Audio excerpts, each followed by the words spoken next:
ইসরায়েলের সাম্প্রতিক হামলার জবাবে পাল্টা হামলায় ইরান তাদের প্রতিরক্ষা সক্ষমতার মাত্র ৫%-এরও কম ব্যবহার করেছে বলে জানিয়েছেন দেশটির শীর্ষ সামরিক কর্মকর্তা।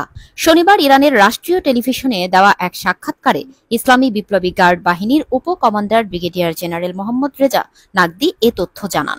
তিনি বলেন, ইসরায়েলের বিরুদ্ধে আমাদের প্রতিরক্ষা শক্তির মাত্র ৫% সক্রিয় হয়েছে।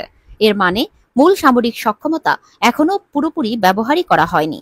জেনারেল নাকদি বলেন, আমাদের পূর্ণ শক্তি এখনো মঞ্চে ওঠেনি। প্রয়োজনে আমরা কয়েক বছর ধরে একই গতিতে শত্রুকে ক্ষেপণাস্ত্র হামলায় লক্ষ্য করতে পারি। প্রসঙ্গত ১৩ জুন ইসরায়েল ইরানে একতরফা ও আকস্মিক হামলা শুরু করলে এর জবাবে ইরান ব্যালিস্টিক ও হাইপারসনিক ক্ষেপণাস্ত্র দিয়ে পাল্টা আঘাত হানে। হামলার লক্ষ্য ছিল ইসরায়েল অধিকৃত অঞ্চলের সামরিক শিল্প ও পারমাণবিক স্থাপনা।